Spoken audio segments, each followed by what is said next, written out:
പഴമയുടെ ഓർമ്മകളെ തൊട്ടുണർത്തുന്ന ശരീരവും മനസ്സും ഒരുപോലെ ഉന്മേഷം നൽകുന്ന ഒരു പിടി നാട്ടുവൈദ്യം ചേർന്നൊരുക്കിയ ഒരു കാപ്പി ആയാലോ. അപ്പോൾ എല്ലാവർക്കും ഗുഡ് മോർണിംഗ്. ഇന്ന് നമ്മൾ എല്ലാ ദിവസവും വീട്ടിൽ ചെയ്യുന്ന ഒരു കാപ്പിയുടെ റെസിപ്പിയായിട്ട് നിങ്ങളുമായിട്ട് ഷെയർ ചെയ്യുന്നത്. ഒരു പാത്രത്തിൽ വെള്ളം തിളപ്പിക്കാൻ വെച്ചിട്ടുണ്ട്. ഇത് ചൂടായി വരുന്ന സമയത്ത് നമുക്കിതിലേക്ക് കുറച്ച് തുളസി ഇലയും വേണം, പനിക്കൂർക്കയുടെ ഇലയോട്ട് വേണം. ഈ ഒരു ക്വാണ്ടിറ്റിയിൽ തുളസിയിലും 2 പനിക്കൂർക്കയും കൂടിയാട്ടോ ഈ വെള്ളത്തിലേക്ക് ചേർത്ത് കൊടുക്കുന്നത്. ഇനി ഇതിലേക്ക് ഒരു ചെറിയ പീസ് ഇഞ്ചി ഞാനൊരു മൂന്നായിട്ടൊന്ന് കട്ട് ചെയ്തെടുത്തിട്ടുണ്ട്.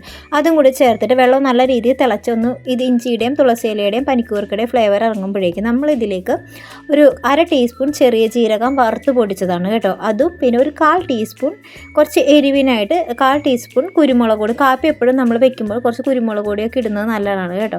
അപ്പോൾ കുരുമുളകും കൂടിയും കൂടി ചേർത്ത് കൊടുക്കണം. ഇനിയിപ്പോൾ കുരുമുളക് പൊടി കൊണ്ട് ചേർത്തിട്ട് നന്നായിട്ട് ഇതൊന്ന് തിളച്ച് കഴിയുമ്പോഴേക്കും ഇതിലേക്ക് ആവശ്യമായ കാപ്പിപ്പൊടി ഞാനിത് ഇൻസ്റ്റൻറ്റ് പൊടിയല്ല കേട്ടോ. ഇതിപ്പോൾ ഞാൻ എടുത്തിരിക്കുന്നത് നമ്മുടെ മില്ലിൽ നിന്ന് പൊടിക്കുന്ന കാപ്പിപ്പൊടിയാണ്. ഞാൻ ഇപ്പോൾ വയനാട്ടിൽ നിന്ന് വാങ്ങിയതാണ് കേട്ടോ. അപ്പോൾ നമ്മൾ ഇൻസ്റ്റൻ്റ് ആയിട്ടുള്ള ചേർക്കണേക്കാളും നല്ലത് നോർമൽ സാധാരണ കാപ്പിപ്പൊടി ചേർക്കുന്നതാണ് എപ്പോഴും നല്ലത്. അപ്പോൾ ആ കാപ്പിപ്പൊടിയും കൂടി ചേർത്തിട്ട് അത്യാവശ്യം നല്ല രീതിയിൽ ഇതൊന്ന് തിളപ്പിച്ചെടുക്കാം കേട്ടോ.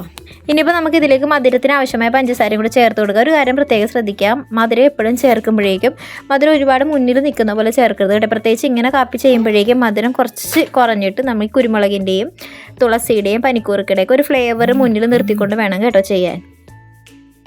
അങ്ങനെ നമ്മുടെ കാപ്പി ഇവിടെ റെഡി ആയിട്ടുണ്ട് കേട്ടോ. ഈ ഒരു കാപ്പി കുടിക്കുമ്പോൾ സത്യം രാവിലെ എഴുന്നേറ്റ് വരുമ്പോൾ തന്നെ നമ്മൾ ഈ ഒരു രീതിയിൽ കാപ്പി കുടിക്കുക ഒരു പ്രത്യേക ഉന്മേഷമാണ് കേട്ടോ. ഇങ്ങനെയാണോ നിങ്ങൾ ചെയ്യുന്നതെന്ന് അറിയില്ല. ഇനിയിപ്പോൾ എക്സ്ട്രാ ഇതിലേക്ക് എന്തെങ്കിലും ആഡ് ചെയ്യാനുണ്ടെങ്കിൽ അതും കൂടി ഒന്ന് പറഞ്ഞ് തന്നാൽ നല്ലതായിരുന്നു.